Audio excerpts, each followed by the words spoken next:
Let not your mind run on what you lack as much as on what you have already.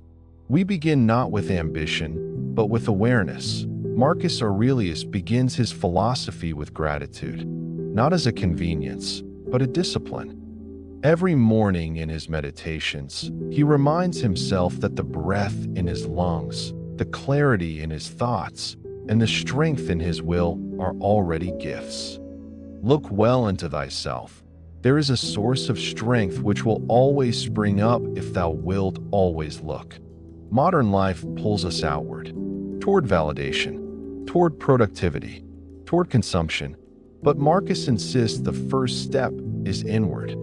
Your character is not built by what you do. It's built by how you think before you act. A man's worth is no greater than his ambitions. So choose ambitions that reflect soul, not status. To live wisely is to understand that the inner world is the origin of your outer results. Peace begins at your own doorstep. Train your thoughts like a philosopher. Let reflection guide your day, not impulse. Start not with the world's demands, but your own clarity. When you arise in the morning, think of what a privilege it is to be alive, to breathe, to think, to enjoy, to love. Marcus didn't begin each day asking what he lacked. He asked what he still possessed. In this sacred framing, the ordinary becomes extraordinary, and panic becomes perspective. Loss is nothing else but change, and change is nature's delight.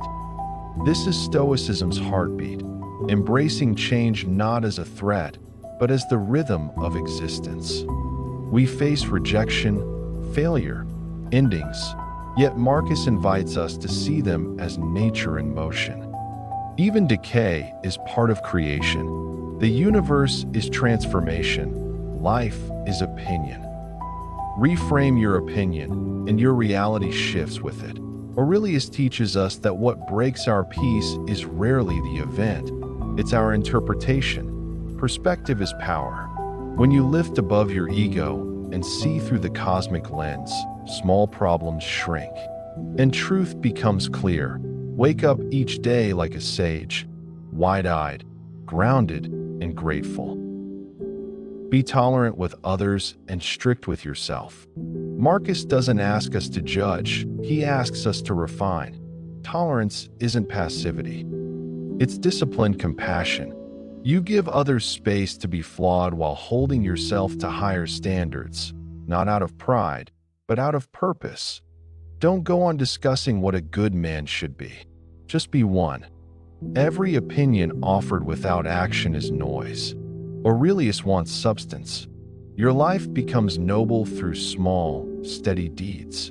If someone despises me, that's their problem. My only concern, not doing or saying anything deserving of contempt. This is emotional sovereignty, where your peace isn't leased to others.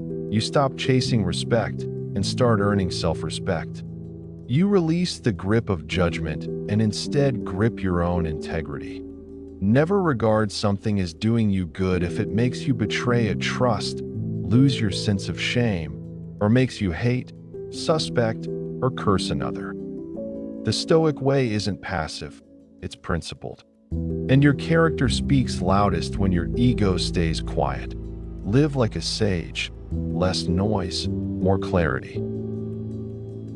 Observe constantly that all things take place by change, and accustom thyself to consider that nature loves nothing so much as to change existing forms and to make new ones like them.